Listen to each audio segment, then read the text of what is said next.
তো গাইস আজ সকালে আমি আর আমার কাকু একটা সিএস র্যাঙ্ক ম্যাচ স্টার্ট করি। আর ম্যাচ শুরু হওয়ার সাথে সাথে দেখি আমাদের সাথে পড়ছে দুই সিংহওয়ালা প্রো প্লেয়ার। এরপরে আমি ওরিয়নটা চার্জ করে সামনের দিক এগোতে থাকি। একটা প্লেয়ার জাম্প করে উপরের দিক উঠতেছিল। আসলে আমি যে প্লেয়ারটা উপরে উঠতেছিল তাকে ফায়ার করতেছি, বাট নিচের প্লেয়ারটা হেডশট খাইছে। তারপরে আমি উপরেরটারও হেডশট দিয়ে দিছি।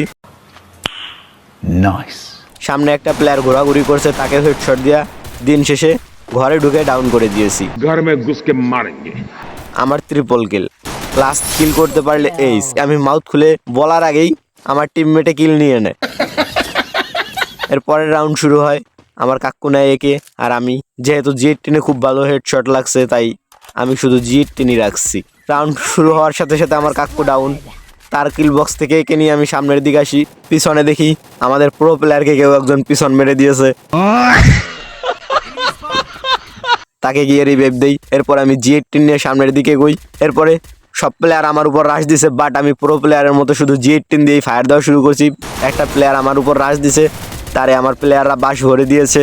এরপরে আমি একটা প্লেয়ারকে জি18 দিয়ে 2-1 শটেই কিল পেয়ে গেছি। এ তো খুব দুর্বল ছিল, এ মনে হয় রাতে ক্রমে ভিডিও দেখে এসেছে।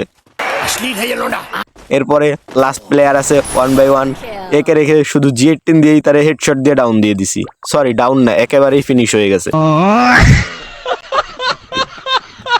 এখন বলবেন আমি তাহলে একেই বা কেন নিছি?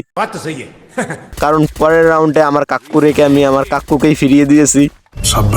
আমার কাক্কুর কাছে একে ইভো, আর আমার কাছে কি এবিলিটি আমি নিজেও জানি না।